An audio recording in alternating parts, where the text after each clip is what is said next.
The state of Gujarat has been known as a bastion of the BJP for the past 2.5 decades. 27 years of the party has been ruling in this particular state. But there are regions where the BJP has yet to make inroads. And some of these regions include the tribal bastions, with over 27 seats in the Gujarat Assembly being reserved for scheduled tribes.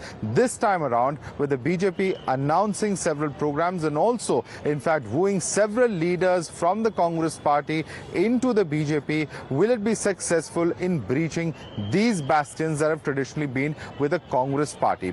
We've spoken to one such leader who's crossed over from the Congress to the BJP and tried to understand what the situation on ground is. Listen in to Ashwin Kotwal, who's contesting on a BJP ticket. मेरा campaign अच्छा चल रहा है और मैं जीत जाऊंगा। अच्छा, तो अभी आपने ये डिसीजन जो लिया है कांग्रेस से बीजेपी तक आने का, आपने वो डिसीजन क्यों लिया और आपको लगता है कि आपकी जनता आपको स्वीकार करेगी बीजेपी में? जिस तरह से गुजरात के मुख्यमंत्री पहले मोदी साहब थे, तब भी मैं एमएलए था। उसके बाद जब प्राइम मिनिस्टर बना, तब से मैं एमएलए हूं। जब मोदी साहब गुजरात के सीएम थे, तब बहुत अच्छा काम किया था, ट्राइबल का काम किया था। मैं ट्राइबल से आता हूं, मैं उससे प्रभावित था। मैं पहले से आदिवासी समाज से आता हूं और नरेंद्र मोदी साहब का भक्त हूं। इस बार मुझे मौका मिला, मैं 15 सालों से कांग्रेस का एमएलए बना, लेकिन मैं मोदी भक्त था, मोदी साहब का भक्त था। मैं बार बार बोलता हूं, जिस तरफ से मोदी साहब ट्राइबल एरिया में काम कर रहा है, इससे मैं प्रभावित हुआ। और मैंने जाके बोला, दिल्ली जाके बोला, मेरे को आपको पार्टी में आके काम करना है। मैंने बोला, उसके बाद उसने यस बोला और मैं बीजेपी पार्टी में आया हूँ। अच्छा, I want to ask you कि बीजेपी ने ट्राइबल्स के लिए क्या किया है, क्योंकि ऐसे लोग मानते हैं कि कई सालों से कांग्रेस पार्टी ने बहुत काम किया है। बीजेपी ने क्या प्रोमिसेस किए हैं पिछले 5 सालों में, क्या क्या काम किया है बीजेपी ने जिसके वजह से ट्राइबल्स के लिए बेनिफिट हो रहा है? बीजेपी ने बातें की, लेकिन कांग्रेस ने बातें की है। आदिवासी के लिए जो काम किया है भारतीय जनता पार्टी ने किया है। जैसे पहले आदिवासियों के विकास के लिए पहले 15 करोड़ रुपए का पैकेज लाए, उसके बाद 40,000 करोड़ का पैकेट आया, अभी 90,000 का पैकेट आया। पहले मैं जहां से खड़ा हूं, वहां पहले ये ब्लॉक बना नहीं था। जब गुजरात के मुख्यमंत्री नरेंद्र मोदी साहब थे, तब उसने बोला था कि मैं खेड़मा के सिवा पोसीना का ब्लॉक बनाऊंगा।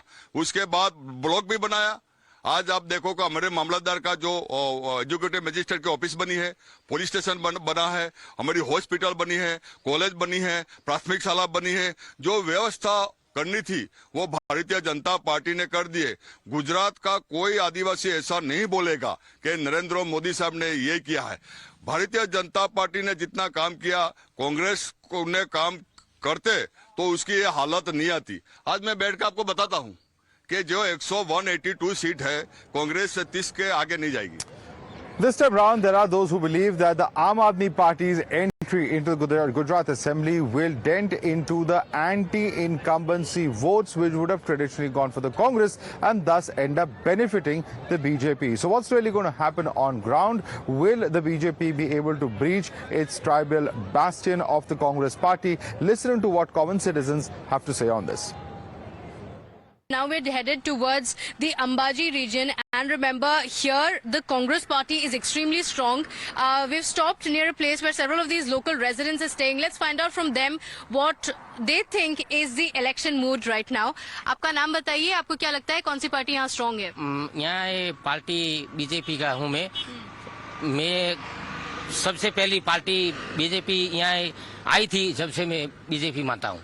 अच्छा, क्या मतलब यहाँ पे तो कांग्रेस की सरकार थी पहले, यहाँ पे कांग्रेस बहुत स्ट्रांग है, तो आपको बीजेपी क्यों पसंद है?